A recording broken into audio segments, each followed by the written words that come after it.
Hi, welcome back. എൻ്റെ മുടി പോയ കഥ ഒരുപാട് പേർക്ക് അറിയാമെന്ന് തോന്നുന്നു. അപ്പോൾ അതിനുശേഷം എനിക്ക് സലൂണിന് കേട്ട പേടിയാട്ടോ. പക്ഷേ ഈ പ്രാവശ്യം ഞാൻ കുറച്ച് കോൺഫിഡൻറ്റിലാണ് ഇങ്ങോട്ട് വന്നിരിക്കുന്നത്. ഇത് നമ്മുടെ തമ്മനത്തുള്ള ബ്ലാക്ക് സലൂണിലാണ് കേട്ടോ.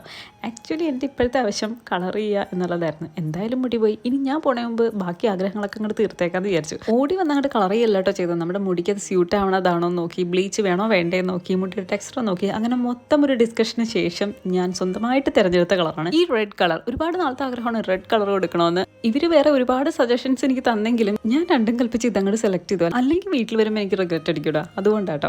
അപ്പോൾ എന്തായാലും ഞാനിത് ഡ്രൈ ആയി ഫൈനൽ സെറ്റിങ്സ് ഞാൻ കാണിച്ചു തരാം. അതിനു മുമ്പ് നമുക്ക് ഓടിപ്പോയിട്ടൊന്ന് ഹൈഡ്രാ ഫേഷ്യൽ ചെയ്തിട്ട് വരാം. കാരണം ഇവിടെ വന്നൊരു ക്ലയൻറ്റ് അവരോട് ഹൈഡ്രാ ഫേഷ്യലിൻ്റെ റിവ്യൂ പറഞ്ഞ് കേട്ടിട്ടാട്ടോ ആക്ച്വലി ഞാനത് ചെയ്യാമെന്ന് വിചാരിച്ചത്. മാത്രമല്ല ബഡ്ജറ്റ് ഫ്രണ്ട്ലി ആണ്. ഡിസംബർ സ്പെഷ്യൽ ഓഫർ ഇപ്പം നടന്നുകൊണ്ടിരിക്കുകയാണ്. അത്രക്ക് അടിപൊളി സർവീസാണ് ഇവിടുത്തെ. വിശ്വസിച്ചത് കയറാം, അതുകൊണ്ടാണ് ഞാൻ എടുത്ത് പറയുന്നത്. അപ്പോൾ ഇതാണ് നമ്മുടെ ഫൈനൽ മേക്ക് ഓവർ. അപ്പോൾ ഫ്രണ്ടിൽ ചെറിയ ബാങ്ക്സ് കട്ട് ചെയ്യുന്നുണ്ട് കേട്ടോ. അടിയിലത്തെ ലെങ്ത് ഒട്ടും കുറച്ചിട്ടില്ല. കാരണം നമ്മുടെ ഹെയർ ഗ്രോത്ത് ചലഞ്ച് നടന്നുകൊണ്ടിരിക്കുകയല്ലേ. അപ്പോൾ നിങ്ങൾക്ക് ലെങ്ത് കാണിച്ചു തരണ്ടല്ലേ. അപ്പോൾ അതുകൊണ്ട് ഞാൻ ഒട്ടും ലെങ്ത് കുറച്ചിട്ടില്ല. അപ്പോൾ ഇതാണ് എൻ്റെ ഫൈനൽ ലുക്ക്. എങ്ങനെയുണ്ട്, ഇഷ്ടമായോ? പല അഭിപ്രായങ്ങളായിരിക്കും എന്ന് എനിക്കറിയാം. പക്ഷേ നമ്മുടെ ആഗ്രഹങ്ങളല്ലേ, ഒരു ലൈഫല്ലേ ഉള്ളൂ. എന്ന് വെച്ച് മുടി നശിപ്പിക്കണം എന്ന് ഞാൻ പറയില്ല കേട്ടോ. നമ്മുടെ സ്കിന്നും ഹെയറും ഒരു ഡാമേജും വരുത്താതെ കരുതലോടെ ഹാൻഡിൽ ചെയ്യാൻ പറ്റുന്ന ഒരു സ്ഥലം കണ്ടെത്തുക. ബ്ലാക്ക് സലൂൺ അതിന് പറ്റൊരു സ്ഥലം കേട്ടോ. നമ്മുടെ തമ്മനം കത്രിക്കട റോട്ടിലാണ്. അപ്പോൾ എല്ലാവരും ഒന്ന് വന്ന് ട്രൈ ചെയ്ത് നോക്കാം. അപ്പോൾ ഇതുപോലെയുള്ള വീഡിയോയിലിട്ട് ഇനിയും വരാം. Bye bye.